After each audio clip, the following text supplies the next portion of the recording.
যেহেতু আপনার নিম্নচাপটা আপনার দুর্বল হয়ে এটা অনেকটাই দুর্বল হয়ে গেছে, এই জন্য আমরা আজকে সকালে সাগরের 3 নম্বর যে স্থানীয় সতর্ক ছিল এটা আমরা উড্ড করেছি। এবং এখন যে বৃষ্টিটা হবে অনেকটা নর্মাল বৃষ্টির মতোই, তবে 2-3 দিন পরে অনেক জায়গায় একটু ভারী বর্ষণের সম্ভাবনা রয়েছে।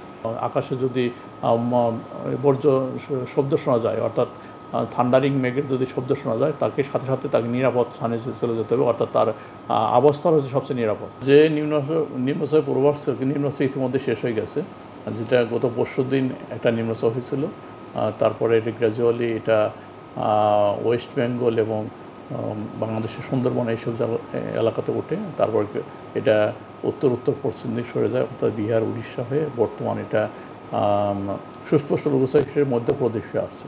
তবে এর কারণে কয়েকদিন সাগর উত্তাল ছিল এবং আপনার বিশেষ করে আমাদের খুলনা বরিশাল এইসব নিম্নাঞ্চল প্লাবিত হয়েছে। আমরা গত পরশুদিনই আমরা হেভি রেইনফল সহ আমরা ওইসব জায়গাতে পানি হবে 1 থেকে 3 ফুট পানি কথা আমরা বলেছিলাম।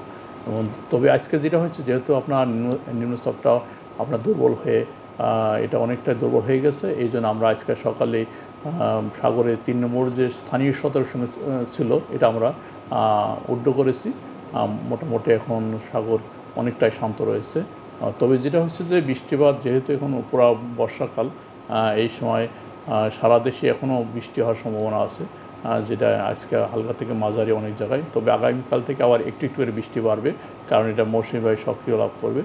সেক্ষেত্রে দেখা যাচ্ছে মোটামুটি আগামী 1 সপ্তাহ ধরেই হালকা থেকে মাঝারি বৃষ্টি হবে। তো এর মানে এই না যে এই বৃষ্টিটা অস্বাভাবিক, কারণ এই সময় নর্মাল বৃষ্টি হচ্ছে, যেমন ঢাকাতে ধরি 10 থেকে 12 মিনিট নর্মাল বৃষ্টি।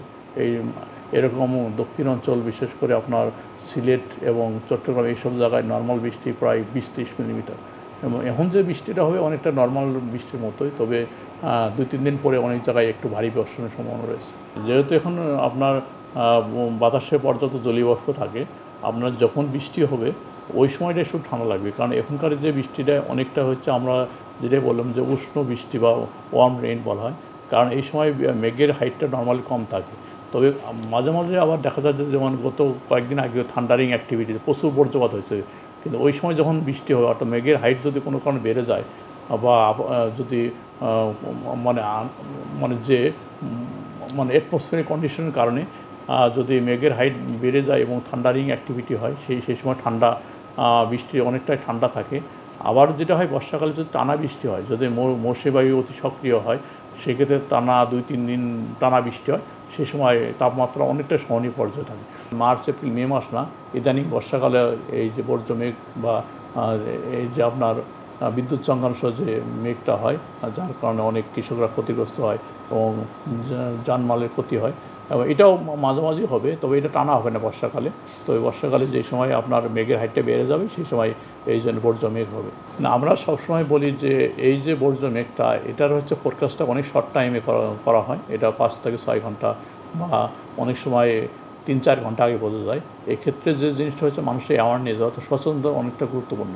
যদি মানুষ যদি সচেতন হয়, এই ধরনের কালো মেঘ হয় বা আকাশে যদি বর্জ্য শব্দ শোনা যায়, অর্থাৎ থান্ডারিং মেঘের যদি শব্দ শোনা যায়, তাকে সাথে সাথে তাকে নিরাপদ স্থানে চলে যেতে হবে, অর্থাৎ তার অবস্থান হচ্ছে সবচেয়ে নিরাপদ।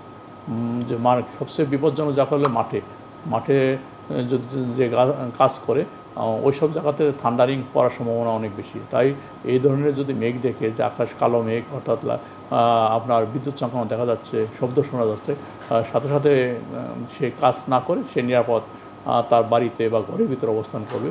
আর এটা যেহেতু স্বল্প সময়ের জন্য, আধা ঘন্টা 1 ঘন্টা, বা এই সময়টাটুকু যদি তারা যদি নিরাপদ আশ্রয়ে থাকে, সেক্ষেত্রে প্রাণহানি অনেকটাই কমানো সম্ভব।